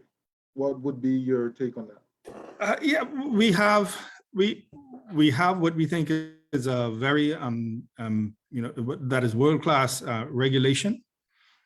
We amended it today in the Senate, amended it yesterday in the House of Assembly. The view is amongst the regulator to continue to build their capacity to be on the cutting edge, to engage the professionals that they need to. So I suppose you'd never get to zero, but you want to demonstrate to the scammers and the other name that was used that this is a jurisdiction that has a robust regulation, and so there's no room for them. It's not the wild, wild west, so to speak. You know, you might always get one or two bad actors, but the idea is to be able to identify them and get rid of them quickly. My next question, therefore, to you is, what will make the Bahamas as a country economically grow at this point in time and into the future? Right now, we see that based on all the projections from various institutions and really from our own calculation, it seems as if after we get this bounce from the grow back from the downturn, we get to 8% or 6%. There seemed to be in the midterm a reversion to that 2% growth. The IMF thought that we should maybe be at about 4% in order to achieve the things that we're achieving. What is going to cause this to happen? Where do you see the growth industries in the Bahamas? I think one of the main things that we have to tackle is the cost of electricity. Right, I think that is a significant. Well, I know it's a significant burden on business and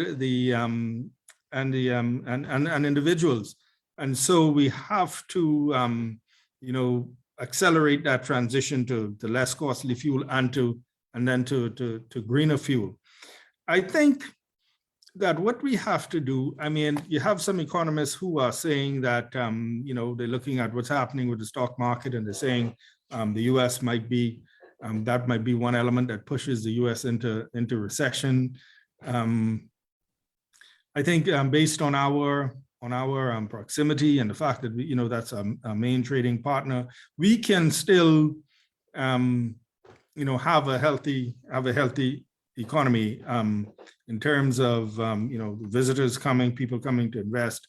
And so what we have to do is we just have to continue to beat the drums for development, bringing in foreign investment, making sure that you know it's easy for Bahamians to get into business. So I think the main thing we have to tackle that cost of electricity, make government services easier, remove some of the roadblocks. You know, we're moving full speed ahead with the digitization project. Which should continue to make things easier. And I think if we do that and we can maximize, you know, our position in terms of the tourism sector, maximize what's happening in financial services with this new development, I think we can, you know, escape that low growth path. I think what is happening, I'm hopeful that, you know, being battered by Dorian and then, you know, clobbered by COVID-19 is that, you know, there's a greater sense of urgency to, you know, to make the changes. One example, for example, it might be a small example, but you notice a lot of people, you know, starting to do their backyard gardening and their small cottage industry, maybe a side business, because there's a realization that, you know, in the midst of peace and safety is sudden destruction. And, you know, Gowon was quoting songs earlier, but I'm saying there's a greater sense of urgency. So I believe that if we have, you know, initiatives that are well thought out, that we can communicate to people that there'll be acceptance of it. And one of them is going to be this accelerated move towards, you know, cheaper fuel and renewable, and then on to renewable energy. Definitely, I think energy is a ubiquitous one. It touches everything within the economy. But I also believe, Mr. Minister, more energy needs to be placed in this idea of using our greatest asset. And as it stands right now, the greatest thing that we have going for us is tourism. And the question is not only how we can diversify, but how we can glean, or as I like to put it, domesticate more of the revenue from tourism, which then creates a knock-on effect, which benefits the country.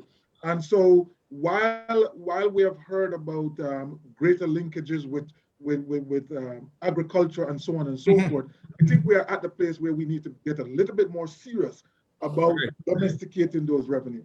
I don't disagree. And I actually think that what we need to do, and I've been speaking to my colleagues, is we've seen some things happening. For example, we know that Disney is in South Luther. We know that the ground has been broken for the port in Freeport in Grand Bahama. We know that there's a MOU for the sale of the Grand Lucayan. And so what we need to do now is to not sit back and hope that the Bahamian citizens see these and say, oh, there's an opportunity there, but use the agencies of government to go into those places and say, look, this is what's happening. Here are some potential opportunities. And who's ever interested, here's how much the government can do in terms of either through its agencies assisting with financing, or maybe as far as encouraging the private sector to do some finance. So we have to play a more active role. And I say again that we have no choice, because we have to, we're up at 80 some, maybe mid 80s debt to GDP. We have a hurricane season coming up. We don't know what's happening with COVID. So when we speak about the runway, we have to recognize that, perhaps it's not so long. We have to get busy, like you say. Yeah, we have to get busy. Yeah. We're kind of running out of time in terms of. Sorry. No problem. But this has been a very, very good conversation. You want to make a comment? yeah, just with that one, and I think, and it goes back to something Happy said as well, right? We have to have the private sector put its money where its mouth is. And by that, I mean that it is always said, well, if government gives the right concessions, then business will grow. The reality is businesses need to put a proposition to government that says, if you provide me this concession, this is the revenue stream that I can create, and therefore this multiple will take place. Not a hope and a prayer, a concrete plan that says, and this is what I'm standing behind. Now, I'm not saying it is an absolute guarantee, meaning that that's what private sector has to do. So that's one thing. The second thing is to something you said that I actually interpret slightly different. And when we say domesticate, for me, it is about saying, how do we get greater domestic ownership in what is deemed to be international revenue generating activity?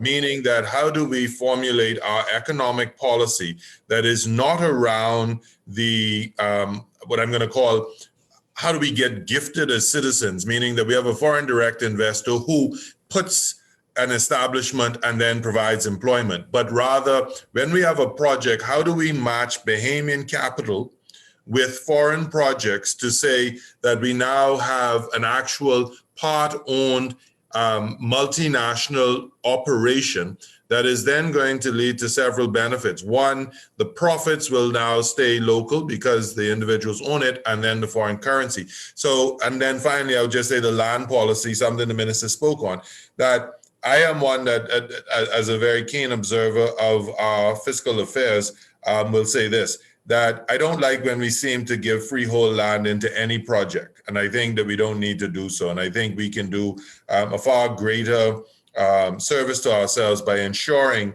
that we have a proper land policy that says you can have a very long-term lease, but in the event of any event, it doesn't have land being held in ownership of a foreign entity that doesn't use it. And one thing I'll throw to the minister, and I'll play as your moderator, because you skipped over the comment and the question, and it was accrual-based accounting, and I know you're wrapping up. So I would just say to the minister, the question was it a pipe dream? And my thing is, certainly the profession that I represent will say that they are ready and able to stand to do so. But I will say accrual-based accounting is not only on the liability side, it is also recognizing the asset. And if we understand what we own, we may actually present a stronger picture. And that's the only question to the minister. He was able to answer all of them very short. So that one, are we going to see accrual-based accounting in his political term? One word answer, Mr. Minister. Hopefully. Hopefully. Thank you so much. I want to remind you that we are actually broadcasting on radio, so we have to stay on time. We have about 3 minutes. I have a quick question here for you, Mr. Minister. Bianca Butler from Facebook asks, is there going to be an increase in minimum wage in order to increase taxes? Increase in minimum wage? I couldn't say if it will happen in this budget or if it will be announced next week, Wednesday, but I know that it is a commitment of the government to work with the tripartite council to increase the minimum wage. Thank you. So Yeah, and just want to give due respect to our persons who are asking questions. We continue to propose new housing construction in New Providence, which is depleting green space. There are many houses for sale, whether through distress or abandonment. Can government consider incentive to promote purchasing built homes, thereby preserving green space in New Providence, as well as rehabilitating communities? Quick question. Yes, there's a move to even decrease some more the import duties on building materials, and as well there are incentives for first-time homeowners that do not attach strictly to the purchase. But I agree with the question. As as we move further out to the outskirts, we seem to abandon what we'll call the central part of the island, where there's infrastructure already in place, et cetera. So that's something to be pursued. Yes. And I'll add on to it by saying that we have a significant inventory of distressed properties. And so one thing that is critical for government to have an appreciation of is that the stability of the economy is one that having unproductive assets has a drag. And so when you have homes that have been pledged under mortgages that are in distress, it is far better to have an effort to get those into productive hands, so that you free up capital, because the financial institutions who are now holding bad loans that are secured by these will have some cash flows coming in and can redirect them.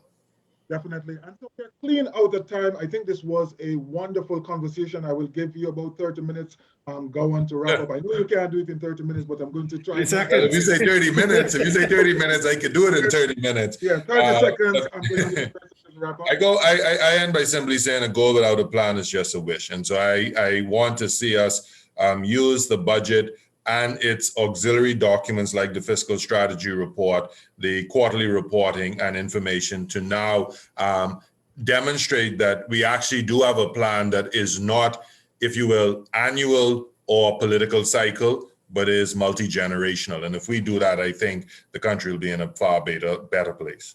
Thank you so much. You have broken your own record, Mr. Gowon Bowe. It was certainly a pleasure having you. Always a pleasure having this discussion with you. Mr. Minister, as you wrap up, help us to understand and convince us that you as an administration understand the need to lengthen the runway, not because of who is coming behind you, but because we are doing this for our country. Definitely, and I speak of it often. The work that we do is for not so much for us, but for the generations that follow. I want to thank you for this opportunity. I think it's important to have these sorts of conversations. I want to reiterate, this administration is committed to the information sharing, to all of the reporting, to trying to get them out in a timely manner, and having them examined, and having this sort of exchange, because it keeps us accountable. In one word, in terms of the prospectus, that requires us to have a level of consensus, and I'm hopeful that in the ensuing months, we can coalesce around a consensus that this is what we need to do to lengthen that runway, and so that in politics, it's always you propose and oppose, but hopefully we can coalesce around some common objectives, because we really need to rebuild that headroom and get on a better financial footing. And I think we do that by having these sorts of discussions and promoting a more collegial discussion instead of always the confrontational kind in the political sphere. But thank you very much. It's been a great pleasure, and I really appreciate you inviting me. Yeah, thank you so much for accepting to be here. This is the first of orgs roundtable, and there will be others. And we want to be able to promote the idea that we can come together, even when we disagree, and we can have the conversation, because the conversations that we are having, the conversations that we are promoting, is going through one filter and one filter only. What is in the best interest of the Bahamas? And as long as we do that, we automatically are on the same side, and therefore we should be having the discussion in the direction of becoming better. We have heard here tonight exactly how some things are being done, some great things are being done, and how they need to be built out. There's certainly headwinds and there's certainly challenges, but as we anticipate the upcoming budget, we want to look and we want to carefully analyze and assess, based on the things that we have heard here tonight, how well this will serve us going into the future. So you have been listening to, well, this has been the Orgs Roundtable, and you've also been listening to the Essentials on Guardian Radio. And so we want to say to you, thank you for taking time out to be with us. We look forward to continuing our conversation, and we ask you to go out and do the one thing which has been said over and repeatedly here tonight. Remember, this budget belongs to all of us. So let's go out and do the things which need to be done as citizens and residents in order for us to advance the cause of the Bahamas. Good night, good evening, good morning, wherever you are, and we look forward to continuing the conversation. Thank you.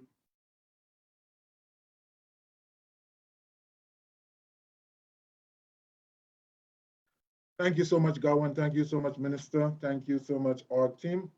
We will sign off now. Yeah, man. Take it easy.